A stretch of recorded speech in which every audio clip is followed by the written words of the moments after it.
आकाशवाणी भोपाल से प्रस्तुत हैं प्रादेशिक समाचार।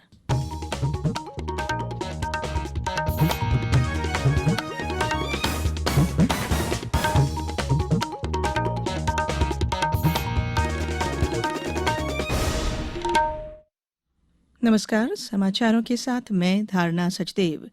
देश कोविड टीकाकरण अभियान के अंतर्गत 150 करोड़ टीके लगाने की दिशा में निरंतर आगे बढ़ रहा है। कोरोना वायरस का नया वेरिएंट मिलने से चिंताएं बढ़ी हैं। इसे देखते हुए श्रोताओं से हमारी अपील है कि यथाशीघ्र दोनों टीके लगवाएं और अन्य लोगों को भी टीके लगवाने के लिए प्रेरित करें। कृपया 3 सरल उपायों का पालन करें। मास्क लगाएं, 2 गज की सुरक्षित दूरी बनाए रखें, हाथ और चेहरा साफ रखें। कोविड से संबंधित किसी भी जानकारी और मार्गदर्शन के लिए राष्ट्रीय हेल्पलाइन नंबर 011-2397-8046 और 1075 पर संपर्क करें। अब इस बुलेटिन के समाचार। सबसे पहले मुख्य समाचार। केंद्र सरकार के सहयोग से भोपाल, इंदौर, जबलपुर, रीवा और ग्वालियर में लगाई जाएंगी जीनोम सीक्वेंसिंग मशीन। प्रदेश में लागू हुई पुलिस आयुक्त प्रणाली। सरकार ने नियमित अंतर्राष्ट्रीय वाणिज्यिक उड़ानों का परिचालन 31 जनवरी तक किया स्थगित। और प्रमुख रक्षा अध्यक्ष जनरल बिपिन रावत का आज दिल्ली में होगा अंतिम संस्कार। अब समाचार विस्तार से। केंद्र सरकार ने राज्य को 5 जीनोम सीक्वेंसिंग मशीन दी है। यह मशीन भोपाल, इंदौर, जबलपुर, रीवा और ग्वालियर में लगाई जाएंगी। अब तक राज्य के नमूनों को दिल्ली भेजा जाता था, जिसकी रिपोर्ट 10 से 12 दिन बाद आती थी। लेकिन जैसे ही ये 5 जीनोम सीक्वेंसिंग मशीन राज्य में लगेंगी, रिपोर्ट जल्दी मिल जाएगी। चिकित्सा शिक्षा मंत्री विश्वास कैलाश सारंग ने बताया कि राज्य के 6 मेडिकल और 1 नर्सिंग कॉलेज के लिए केंद्रीय स्वास्थ्य और परिवार कल्याण मंत्री ने विशेष बजट देने पर सहमति जताई है। राजधानी भोपाल में सुपर स्पेशलिटी हॉस्पिटल बनाया जाएगा। उन्होंने बताया कि मध्य प्रदेश में फिलहाल कोरोना के नए वेरिएंट ओमिक्रॉन का कोई मामला नहीं है। प्रधानमंत्री नरेंद्र मोदी आज प्रथम लोकतंत्र सम्मेलन में भारत की ओर से राष्ट्रीय वक्तव्य देंगे। यह सम्मेलन अमेरिकी राष्ट्रपति जो बाइडेन की पहल पर आयोजित किया गया है। वर्चुअल रूप से आयोजित इस सम्मेलन में शासनाध्यक्षों, सिविल सोसाइटी और निजी क्षेत्र से संबंधित हस्तियों को आमंत्रित किया गया है। इस अवसर पर प्रधानमंत्री नरेंद्र मोदी ने कहा कि लोकतंत्र के मूल स्रोतों में भारतीय सभ्यता और लोकाचार की महत्वपूर्ण भूमिका रही है। प्रधानमंत्री ने लोकतांत्रिक देशों का आह्वान किया कि वे अपने संविधानों में निहित मूल्यों पर अमल करें।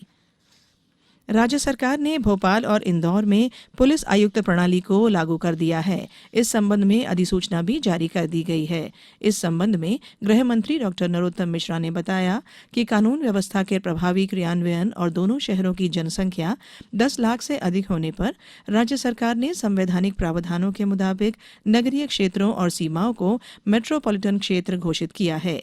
गृह मंत्री डॉक्टर मिश्रा ने बताया कि पुलिस आयुक्त प्रणाली में इंदौर नगरीय पुलिस जिले में 36 थानों और भोपाल नगरीय पुलिस जिले में 38 थानों की सीमाओं को समाविष्ट किया गया है। दोनों शहरों में पुलिस महानिरीक्षक स्तर के अधिकारी पुलिस आयुक्त रहेंगे। उन्होंने बताया कि दोनों महानगरों में पुलिस आयुक्त प्रणाली के लिए अधिकारियों के पद और जोन का भी निर्धारण किया गया है। पुलिस आयुक्त को कार्यपालक मजिस्ट्रेट की शक्तियां होंगी। राज्य शासन ने प्रदेश की सभी प्रक्रम बस सेवाओं में दिव्यांग व्यक्तियों को 50% छूट देने के निर्देश दिए हैं। दिव्यांग व्यक्तियों को UDID कार्ड दिखाने पर यह छूट मिल जाएगी। उल्लेखनीय है कि केंद्रीय दिव्यांग जन सशक्तिकरण विभाग द्वारा unique ID for person with disabilities UDID project चलाया जा रहा है। इसमें दिव्यांगों को UDID कार्ड दिए जा रहे हैं। UDID कार्ड निर्माण में मध्य प्रदेश देश में पहले स्थान पर है। परिवहन आयुक्त द्वारा प्रदेश के सभी क्षेत्रीय, अतिरिक्त क्षेत्रीय और जिला परिवहन अधिकारियों को इस संबंध में निर्देश जारी कर दिए गए हैं। कोविड-19 से बचाव और सुरक्षित रहने के 3 उपाय। मास्क लगाएं, 2 गज दूरी है जरूरी, सुरक्षित दूरी रखें, हाथ और मुंह साफ रखें। ब्रेक के बाद बुलेटिन में एक बार फिर आपका स्वागत है। नागर विमानन महानिदेशालय DGCA ने नियमित अंतर्राष्ट्रीय वाणिज्यिक उड़ानों का परिचालन अगले वर्ष 31 जनवरी तक स्थगित कर दिया है। यह प्रतिबंध अंतर्राष्ट्रीय कार्गो प्रचालन और विशेष रूप से DGCA द्वारा अनुमोदित उड़ानों पर लागू नहीं होगा।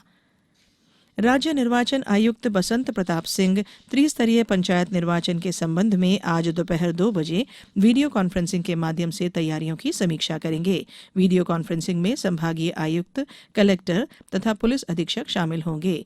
निर्वाचन आयोग द्वारा आज से ही चुनाव प्रक्रिया से जुड़े अधिकारियों, कर्मचारियों को वीडियो कॉन्फ्रेंसिंग के माध्यम से प्रशिक्षण दिया जाएगा। वहीं राज्य निर्वाचन आयुक्त ने कहा है कि ग्रामीण क्षेत्रों में भी आदर्श आचरण संहिता प्रभावशील है, इसलिए जन सुनवाई में आदर्श आचरण संहिता के प्रावधानों का पालन सुनिश्चित किया जाए। ग्वालियर में कल 11 दिसंबर को ड्रोन मेला आयोजित किया जा रहा है। केंद्रीय नागरिक उड्डयन मंत्री ज्योतिरादित्य सिंधिया की पहल पर हो रहे इस मेले का आयोजन केंद्र सरकार के नागरिक उड्डयन मंत्रालय और फिक्की के सहयोग से Madhav institute of technology and science में होगा।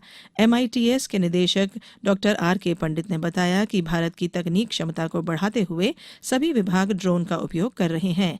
इस मेले से अन्य विभाग भी ड्रोन का उपयोग करने की दिशा में जानकारी प्राप्त कर सकते हैं। ड्रोन मेले में किसान, स्कूल और कॉलेज के छात्र छात्राओं का समूह, साथ ही इस क्षेत्र में शोध करने वाले शोधार्थी शामिल होंगे।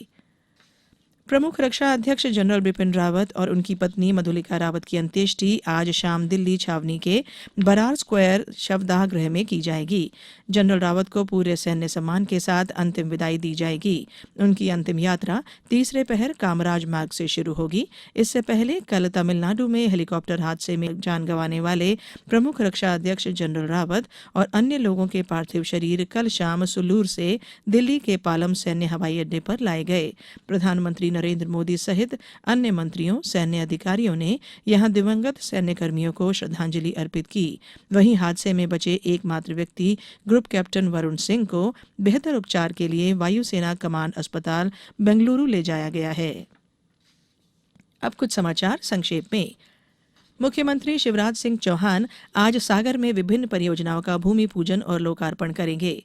जल संसाधन मंत्री तुलसीराम सिलावट ने कल ग्वालियर में कोविड-19 की तीसरी लहर से निपटने के लिए की जा रही तैयारियों की समीक्षा की। खंडवा में महिलाओं और बच्चों के विरुद्ध होने वाली हिंसा की रोकथाम, साइबर क्राइम और पॉक्सो एक्ट पर कार्यशाला आयोजित की गई। जबलपुर में ब्रांडेड कंपनी के नकली टोनर बेचने के मामले में पुलिस ने एक दुकान पर कार्रवाई करते हुए 3D होलोग्राम वाले नकली टोनर जब्त किए हैं। डिंडोरी में 11 दिसंबर को होने वाली राष्ट्रीय लोक अदालत के लिए 8 खंडपीठों का गठन किया गया है।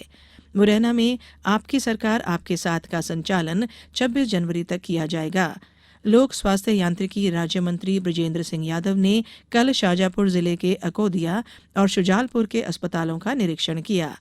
रतलाम में आज और कल भाजपा जिले भर के मठ मंदिरों में स्वच्छता अभियान चलाएगी। बैतूल में पंच और सरपंच के नाम निर्देशन प्राप्त करने के लिए क्लस्टर स्तर पर सहायक रिटर्निंग अधिकारी नियुक्त किए गए हैं। अशोकनगर जिले में राष्ट्रीय लोक अदालत के लिए 21 खंडपीठों का गठन किया गया है और धार जिले में पंचायत चुनावों के दौरान शिकायतों और उन पर विचार के लिए कंट्रोल रूम सहित अन्य व्यवस्थाएं की गई हैं। अंत में बुलेटिन के मुख्य समाचार एक बार फिर। केंद्र सरकार के सहयोग से भोपाल, इंदौर, जबलपुर, रीवा और ग्वालियर में लगाई जाएंगी जीनोम सीक्वेंसिंग मशीन। प्रदेश में लागू हुई पुलिस आयुक्त प्रणाली। सरकार ने नियमित अंतर्राष्ट्रीय वाणिज्यिक उड़ानों का परिचालन 31 जनवरी तक किया स्थगित और प्रमुख रक्षा अध्यक्ष जनरल बिपिन रावत का आज दिल्ली में होगा अंतिम संस्कार। इस बुलेटिन में फिलहाल इतना ही। अंत में एक अपील, हमेशा ध्यान रखें, मास्क और 2 गज की दूरी, हाथ धोना भी है जरूरी। नमस्कार।